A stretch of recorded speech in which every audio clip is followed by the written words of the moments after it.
Now that you've made your plan in Carteret Compass, it's time to move on to the second part of the project, which is contacting your academic advisor. As I mentioned in the previous video, to find your academic advisor, you're going to log into Carteret Compass and you're going to click the Student Planning tab. From there, you're going to click the link that says Go to Plan and Schedule.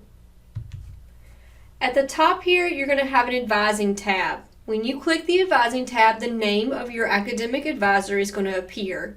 If you have multiple programs of studies, you may have multiple advisors listed. To email your advisor, you can either click their name or you can just go to your email, open up a new message, and start typing their name, and they should appear. I would not use the note feature because that is not going to email your academic advisor directly. Once you are ready for them to approve your classes, there's a button over here on the right-hand side that says Request Review. When you click that button, it is going to notify your academic advisor that you have courses that either need to be approved or they're going to be disapproved. If an academic advisor does not approve your classes, they will reach out to you and let you know what adjustments you should be making.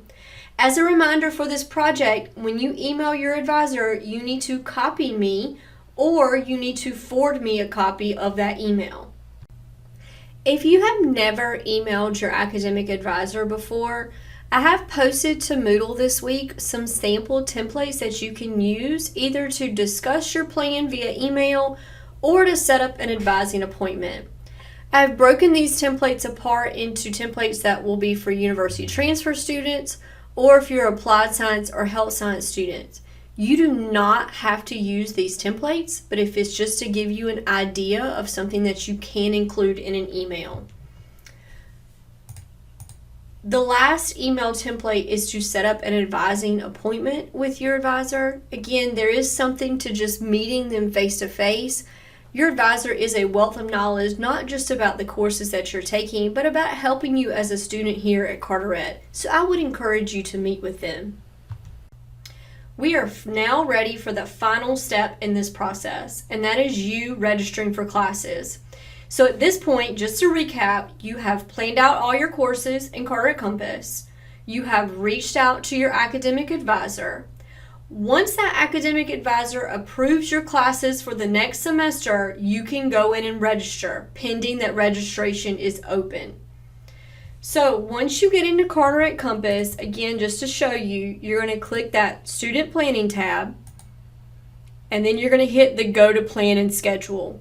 Once you hit this button here, your current semester is always going to show first. What you're going to want to do is arrow over to the next semester, so the semester that you're trying to register for classes. The plan that you've made should already appear over here on the left-hand side. You're now going to go in and choose what sections of those courses that you would like to take. So underneath each course, you can hit View Other Sections. The seated courses are always going to come up first. So in this case, Art 111, you could take a Monday, Wednesday, 2 o'clock class. Notice it appears over there on the calendar. Or below it, you have sections that say IN, or you see where it says off-campus locations. Those are going to be your online classes. Let's say this particular student wants to register for the seated section. So you click the section of the course, and you just hit where it says Add Section. And it's going to add it right there to the calendar. Now you would move on to the next course. So let's say this student wants to take English 112. Again, the very first thing that's going to pop up are going to be your seated sections. So the student would have an option. Notice there's nothing conflicting with the Art 111, so they could choose one of the seated options. So let's say they do the Tuesday, Thursday. And we'll hit Add Section. And then we'll add one more course just to show you. Again, here's the seated sociology courses, but maybe this student wants to take the course, again, I'll scroll up so you can see. They could take the course seated, but maybe this student wants to take the course online. Do make sure that you pay attention to the dates that are listed here. There are some courses that start later in the semester. So for example, this sociology course starts March the 6th. So it's an 8-week class. For some students, that is ideal for their semester. For others, it's too fast-paced of a course to take. So just be aware of the dates of the courses that you're adding here. So let's just say they're taking a 16-week online course. And we'll hit Add Section. I just wanted to show you how online courses are going to appear down here at the bottom, whereas your seated courses are going to appear on your calendar here. I want to make sure that you know at this point right here, you are still not registered for classes. So you'll notice how this student's courses are appearing on the calendar as being yellow. There are still changes that you can make at this point. You can close out of these sections, you can choose a different section, you could go back to your timeline, you can move some things around. Once you are done with planning out your semester, you need to hit the Register Now button. So to show you what that looks like, it's this right here. It's going to appear in the top right-hand corner right above your calendar. Once registration is open, you can hit this Register Now button, and you see how this student's courses have all turned green. That is what you're going to be looking for. Once these courses turn green, you are then in those classes, you have a seat in those classes, you are now registered. So yellow still means that the course is planned, green means that you are fully registered. Now, what happens if you change your mind about your schedule? You have up until the day that classes start for you to make adjustments to your schedule without you having to pay any money, without it affecting you all academically. Once you hit those first couple of days in this semester, let's say within like the first 2 or 3 days in the semester, you want to add a 16-week course or you want to drop a course, you can reach out to your academic advisor and they can do that for you. At that point, you would only receive a 75% refund. Now, if it's well into the semester, you would need to have to submit a drop form, and directions for a drop form are written over there on the right-hand side. You can also reach out to me and I can explain to you how a drop form would work. Let's end by talking about some tips for making a smart schedule. First and foremost, you want to challenge yourself, but you want to be realistic. Most students, 12 credit hours is full-time. That's 4 classes typically. Some students take 5 classes, which is usually around 15 credit hours. Once you get into about 18 credit hours, that becomes too much. We're talking about a fall semester and a spring semester.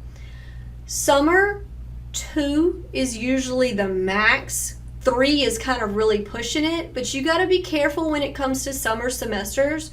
What you're doing is you're taking usually a 16-week class and you're cramming it into an 8-week format. So it's going to be double the amount of work it would normally be in a fall and spring semester. So just be careful about how many classes you are putting in a summer semester. You want to be aware of your learning styles and habits. So are you going to be willing to wake up for that 8 a.m. class? Some students think, oh, well, I'll just take online classes because online is going to be easier. Typically, online is going to be more difficult because it's putting all the responsibility of the learning on you as the student. So just be aware of your learning styles and habits when it comes to what sections of courses that you're choosing. Find that balance between required courses and electives.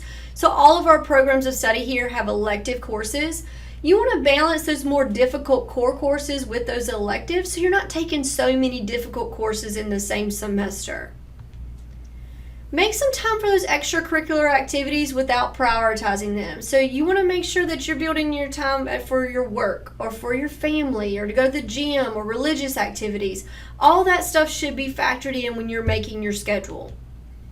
Never hesitate to reach out to the instructor and ask them for either a copy of the syllabus or to ask them just to tell you more about the class before the semester starts. If you want to get a good idea of if this class is going to be a good fit for you, reach out to that instructor. Prioritize your classes based upon how many sections are being offered. So the example I give here, Math 171 usually has around 3 to 4 sections offered, whereas something like Psych 150 has about 10 sections being offered. When you're building your classes, start with the classes that have fewer sections available, build those first, And then build your ones that have multiple sections around those courses that only have a couple of sections available. When in doubt, ask your academic advisor. They are here to help you build a successful semester. They can give you course suggestions. They can, again, review your academic plan. Or if you just have general college questions, it's really important for you to build that relationship with your academic advisor. You can, of course, reach out to me as well, and I would be happy to answer any questions you have about this project, about Carteret Compass, about reaching out to your advisor, or about registering for classes.